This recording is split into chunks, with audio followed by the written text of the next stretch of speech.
Johnny Crawford was the golden boy and a fan favorite. He was a great kid who won over fans' hearts in every scene he was in.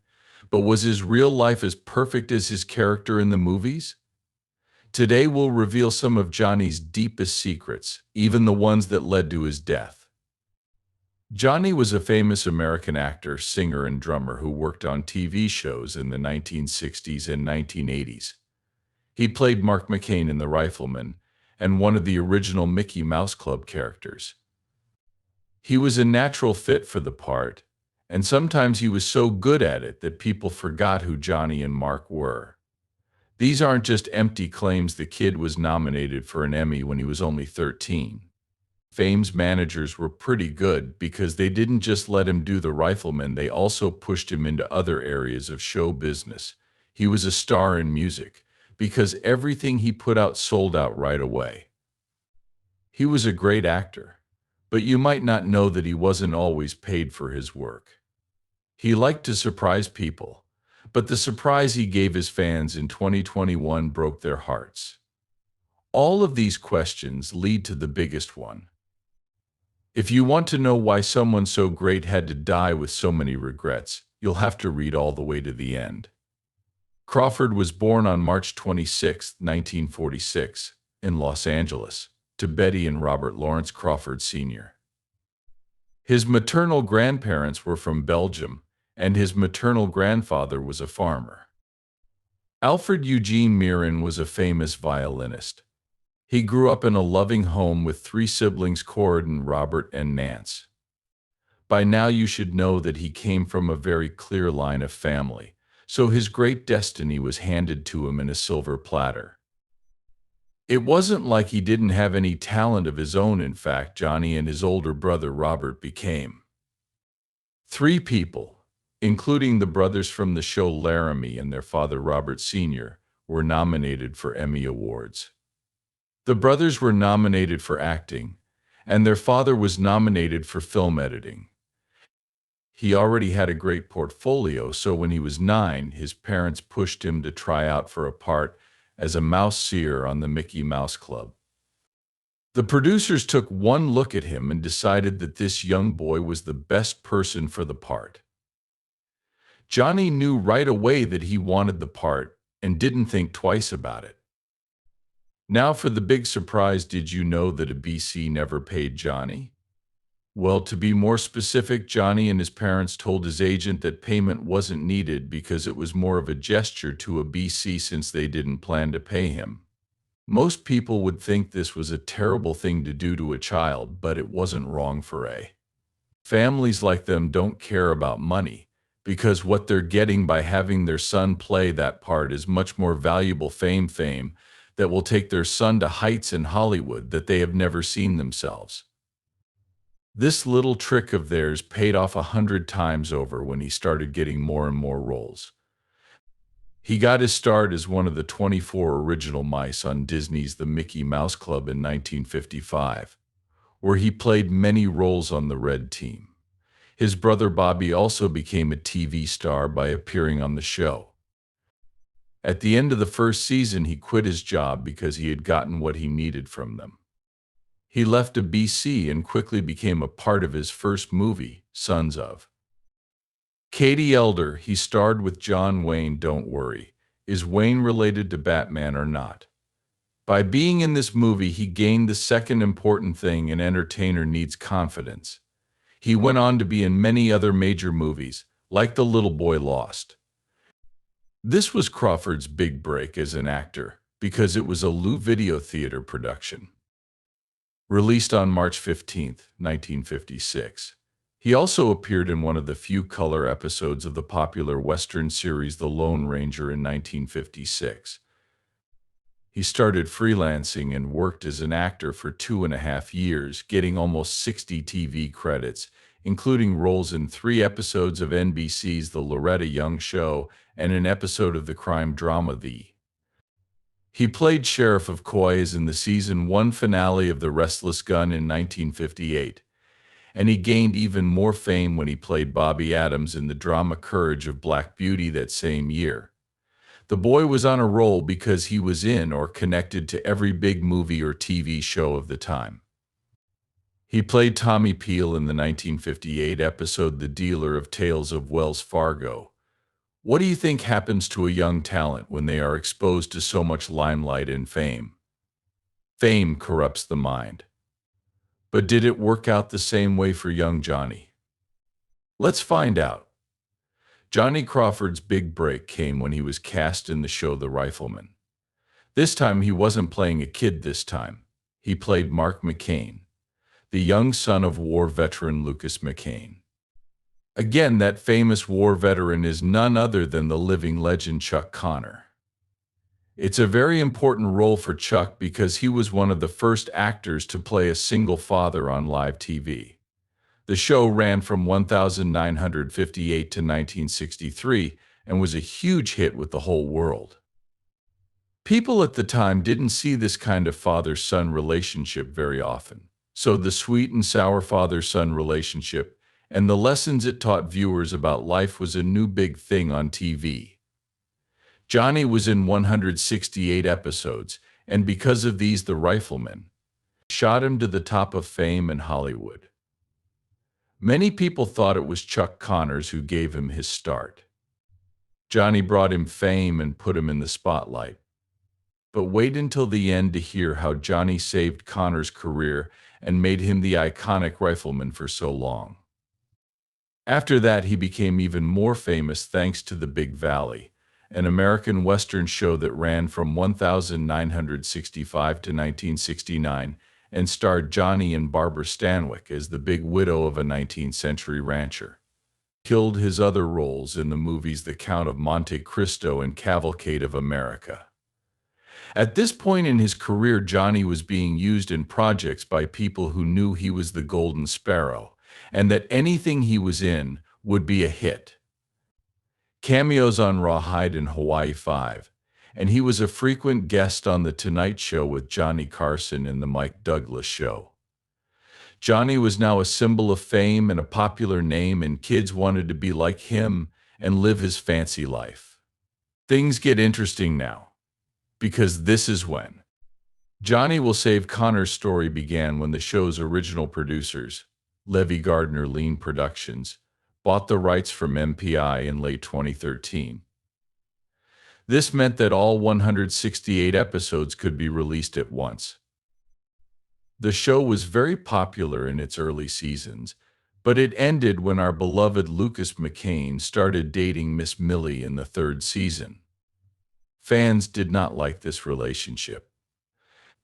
McCain's relationship with Millie ended in season 4, but things got hard for Connor because he wasn't getting paid enough and wanted to quit.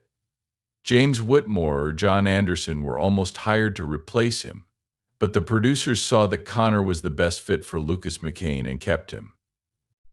They eventually raised their offer after seeing how well Connors worked with young Johnny Crawford and how politely he interacted with him on screen.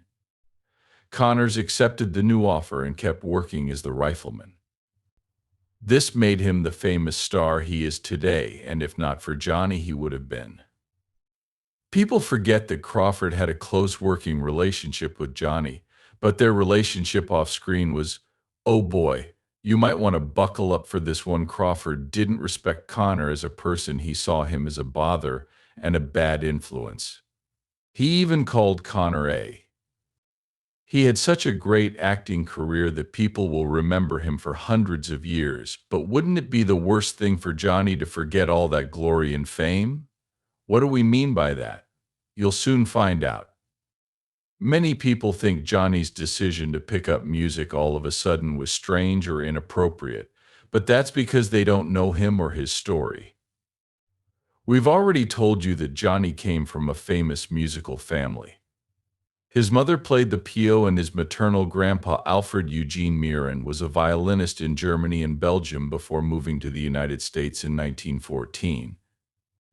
Alfred was a loving husband who taught his wife how to play the violin. Frances how to play the violin, which led to her becoming a violin teacher. Alfred was one of the first violinists for many big orchestras, such as the New York Philharmonic. His daughter had the same musical talent as him and learned to play the piano. Bobby Crawford was another big name in the music business. He started the Crawford Music Corporation with Irving Berlin and produced great Broadway plays and musicals. In 1929, he sold his music catalog to Warner Brothers and left all of his musical wealth to his family, including Johnny. When Johnny got out of the Army, he became interested in Bobby's music while stationed in Queens, New York. During his service, Johnny became friends with director Charles L. Turner, which sparked his interest in the music of Bobby. 1930's musicals, Johnny picked up his guitar and played it so hard that he felt connected to the spirit of his grandfather. People began to compare him to Bing Crosby and Fred Astaire. By the early 1960s, he had done it. He had practiced and learned all the skills he needed, and now it was time for him to show them. It was time to take things to the next level. He decided to turn his hobby into a career and recorded his first song, Daydreams, in 1961.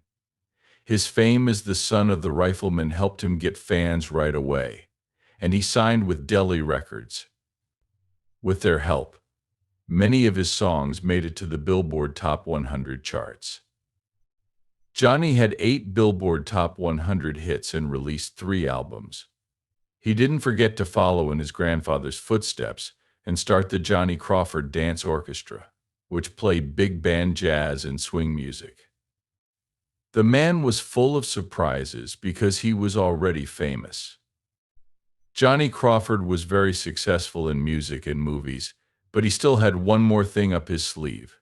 He was a die-hard fan of rodeo and was a member of both the Professional Rodeo Cowboys Association and the American Junior Rodeo Association. His rodeo skills were very good thanks to years of practice, as the Riflemen were almost flawless in their steer wrestling, calf roping, brawn riding, and he was proud of working as a bull rider and learning how to do trick ropes like no one else. It was like Johnny swore to surprise his fans as much as possible, because he surprised everyone with his patriotism when no one was expecting it.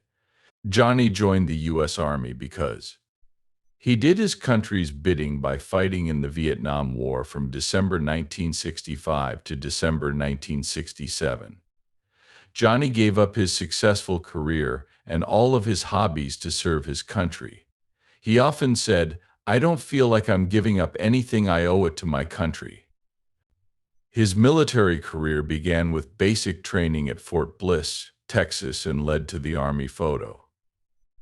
Johnny used to make jokes about Jay by saying that military haircuts were like scalping in the past in his letters home back at the Army Pictorial Center. He loved making training films because they helped him prepare soldiers for battle and also helped him improve his career. He was honorably discharged in December 1967 after becoming a fully fledged Sergeant. Johnny came back from the military a stronger man who focused on his career and his family. Once he felt like he was well established, he contacted his high school sweetheart Charlotte Somko in 1990. After 5 years of dating, they decided it was time to get married.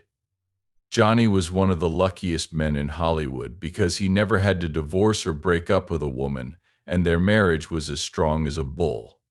Johnny never had any children of his own.